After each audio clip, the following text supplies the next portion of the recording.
नमस्कार दोस्तों। कहानियों की श्रृंखला में आज सुनेंगे सुप्रतिष्ठित एवं ख्याति प्राप्त कथाकार सुषमा मुनेन्द्र जी की कहानी भव्यता में भयावहता भी होती है। तो आइए सुनते हैं कहानी। कॉल बेल की ध्वनि सुन माधुरी बाहरी बरामदे में आई। शुक्ला प्रणामी मुद्रा में तैनात मिले। मैडम, मैं शुक्ला, टीसी। आप और डॉक्टर साहब जबलपुर जा रहे थे। मैं एसी कोच में ड्यूटी पर था। आरंभिक दुविधा के बाद माधुरी ने पहचान लिया। आइए। माधुरी ने ट्रेन में काफी बातें की थी, अतः शुक्ला को आशा थी वे उन्हें देखकर उत्साह दिखाएंगी। नहीं दिखाया। शुक्ला ने बुरा नहीं माना। 5 घंटे की रेल यात्रा कर इस वक्त वे राह भटके हुए मुसाफिर की भांति अस्त व्यस्त लग रहे होंगे। संभव है माधुरी असहजता का अनुभव कर रही हूं। माधुरी उन्हें बैठक में ले आई। बैठिए। डॉक्टर साहब नहीं है? वे इस समय नर्सिंग होम में होते हैं। अच्छा। अच्छे परिसर वाले भव्य मकान की भव्यता देखकर शुक्ला का लघुता बोध बढ़ गया। वे मानो माया लोक में बैठे थे। कीमती सोफे, कालीन, पर्दे। समझ नहीं पा रहे थे कि क्या बात करें। माधुरी ट्रेन में वाचाल होकर बोल रही थी, अतः उन्हें आशा थी बोलती जाएंगी और बात के सिलसिले बनते जाएंगे। माधुरी कुछ देर चुप बैठी रही, फिर एकाएक उठ खड़ी हुई। देखिए, मुझे भूलने की आदत है। आपको पानी तक को नहीं पूछा। मैं लड़की वाला हूँ मैडम। आपके घर का अन्न जल मेरे लिए उचित न होगा। अभी उचित है। संबंध हो जाए तो आज के पानी का शुल्क ले लूंगी। शुल्क? शुक्ला हंसे, पर ठीक से न हंसे।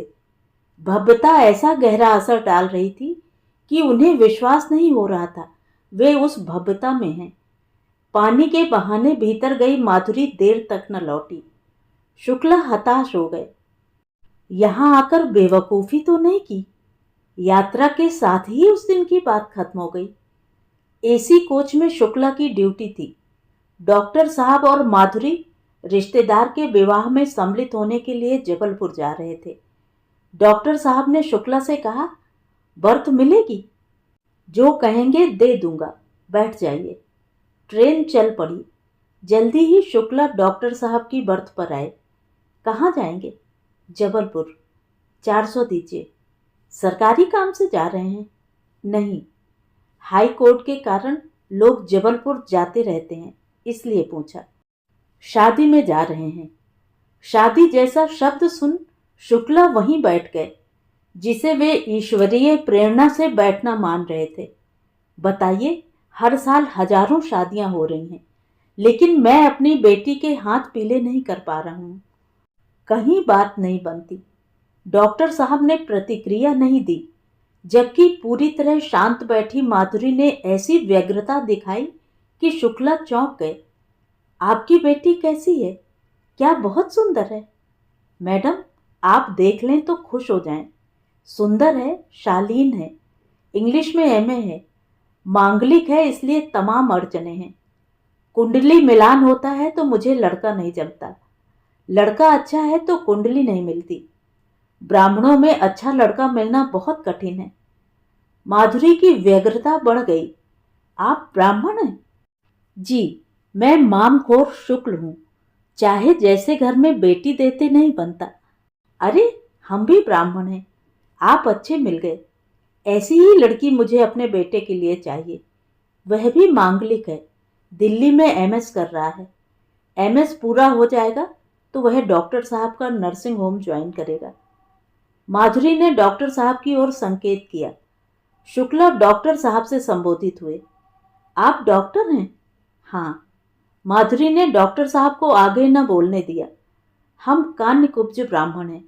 आप कान्यकुब्ज को लड़की देंगे? शुक्ला को लगा अच्छा संयोग ठीक सामने है। मैडम, सरयू पारिये कान्यकुब्ज सनाढ़ में क्या रखा है? लड़की सुखी रहेगी। हम 3 प्राणियों का छोटा सा परिवार है। डॉक्टर साहब ने दखल दिया। माधुरी, शादी ब्याह की बातें इस तरह ट्रेन में नहीं तय होती। माधुरी उदास हो गई। आपने टोक दिया।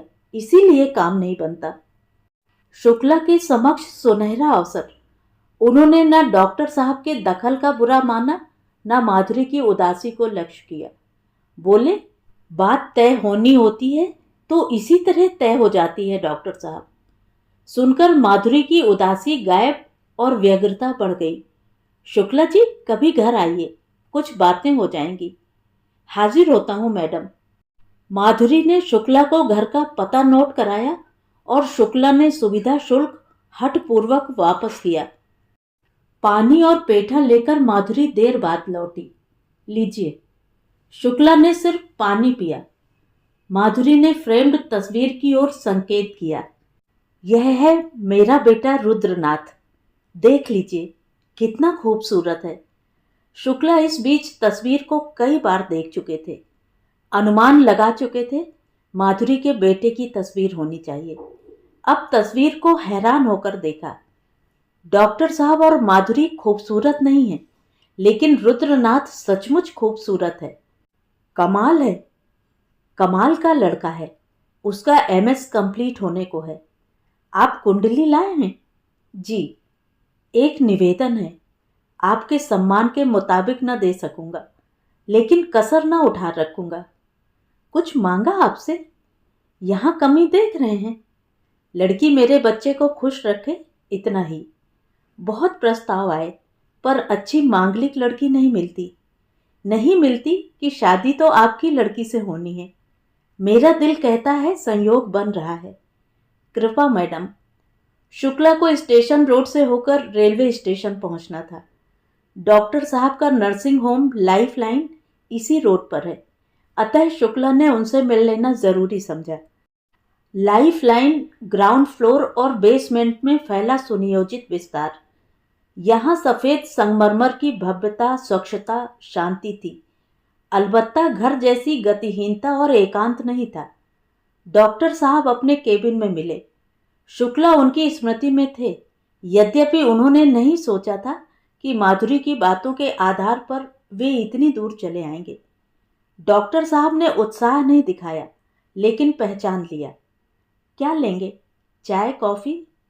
जी कुछ नहीं, आपके घर से आ रहा हूं। मैडम ने खिला पिला दिया है। तो आप माधुरी से मिल आए? जी। आप घर पर नहीं थे, दर्शन करने यहाँ चला आया। आप और मैडम बिटिया को देख लेते तो कृपा होती। आप चाहें तो बिटिया को लेकर मैं हाजिर हो जाऊं, या आप मेरे गरीब खाने में पधारें। शुक्ला जी, आपने रुद्र को देखा? मैडम ने बताया वो दिल्ली में है। तस्वीर देखी। बेटी तस्वीर से ब्याहेंगे? जी। तस्वीर का अर्थ समझते हैं? जी। पिछले साल एक सड़क हादसे में रुद्र तस्वीर बन गया। जी हाँ। पर मैडम, माधुरी रुद्र के एहसास से छूट नहीं पा रही हैं। वे गहरी नींद में हैं। उन्हें जगाना खतरनाक होगा। वे उस समय में ठहरी हुई हैं जब रुद्र था।